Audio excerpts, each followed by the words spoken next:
Topical issues in the names of Deputies Flanagan, Tommy Bruton, Sean Kenny and Finian McGrath. It's to address the issue of job losses at Cadbury facility at Coolock.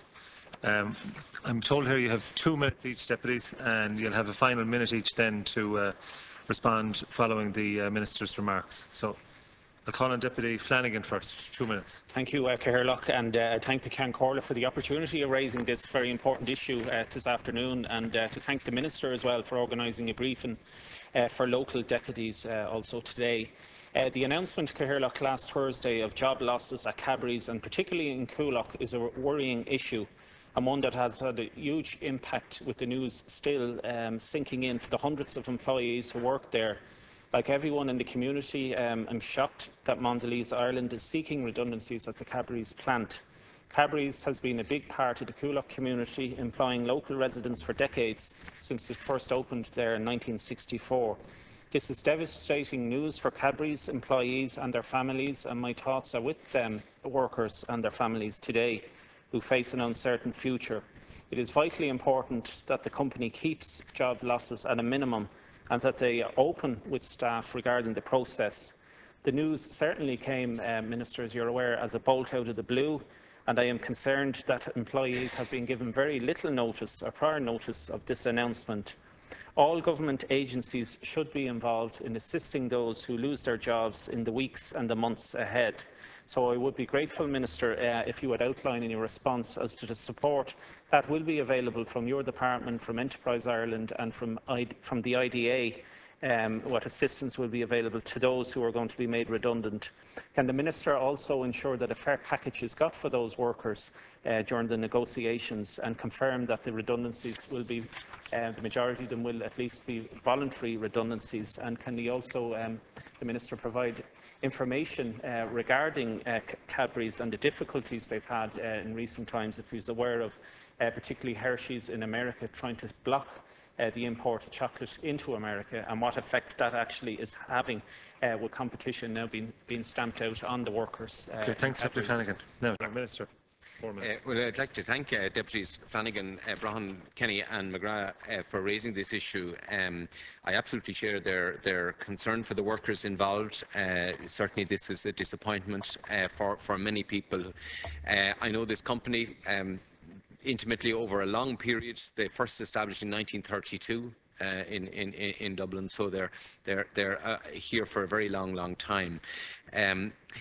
I suppose at any given time we're working with companies who are developing opportunities to grow, and we're also working with companies, which sadly includes Cadbury's, who are struggling with issues that they have to overcome. We put a lot of time and effort into working with Cadbury's in the hope that this could be avoided. I spoke directly at the highest level to the company seeking to have this not occur, but unfortunately the level of cost difference was such that they felt obliged to proceed with this.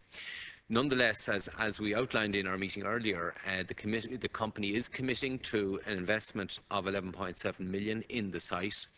It believes that it has a strong future in Dublin, and it is investing, putting hard money into that. Clearly, we will work with the company in seeking to deliver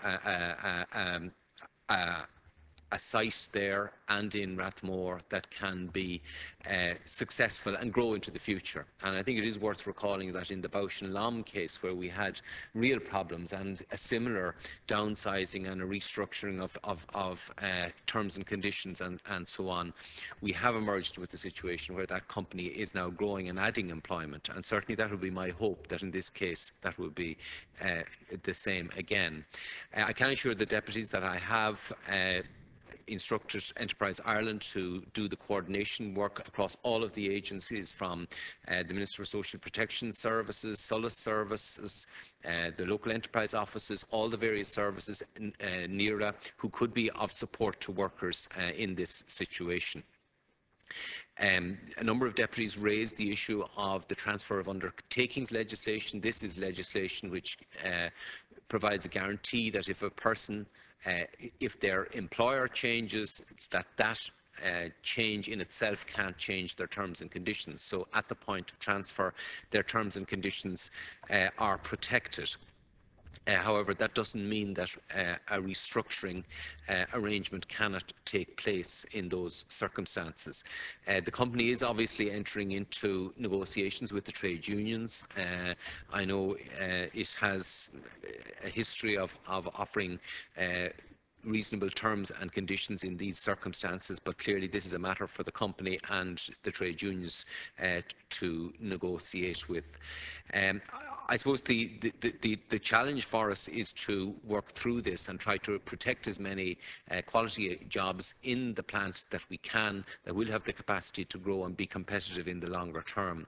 It is a tough and competitive world. Finian McGrath is right that investment in R&D, in innovation, in lean technology processes are absolutely crucial to maintaining strong manufacturing sectors, and we will stand ready to support the investment in those areas. Clearly, we cannot offer capital support in Dublin. The other element of this is that we are obviously going to look not just in Dublin and in Coolock, in Tala and in Kerry. We are very focused on finding alternative employment. That remains our abiding drive. In Dublin, we have had considerable success.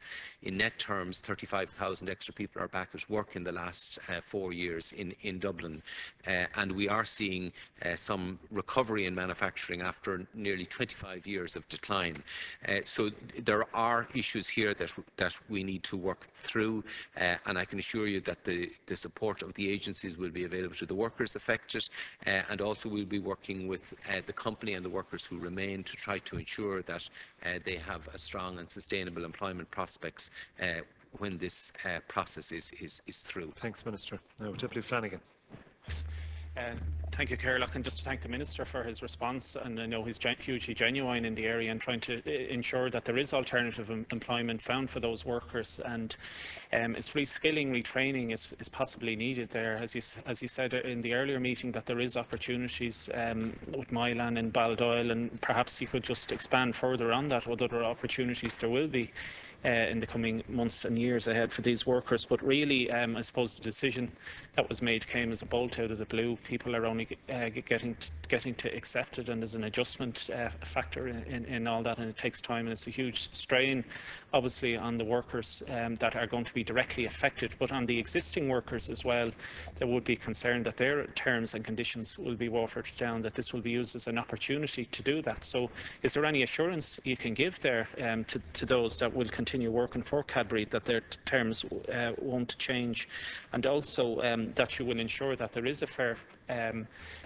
redundancy package for those workers directly affected, including adequate pension entitlements, as well? As Deputy Finian McGrath said, it's not a profits issue here. Like, the company is very successful, it's making huge profits, and they need to reward the workers directly. Thanks, Deputy. Now, Deputy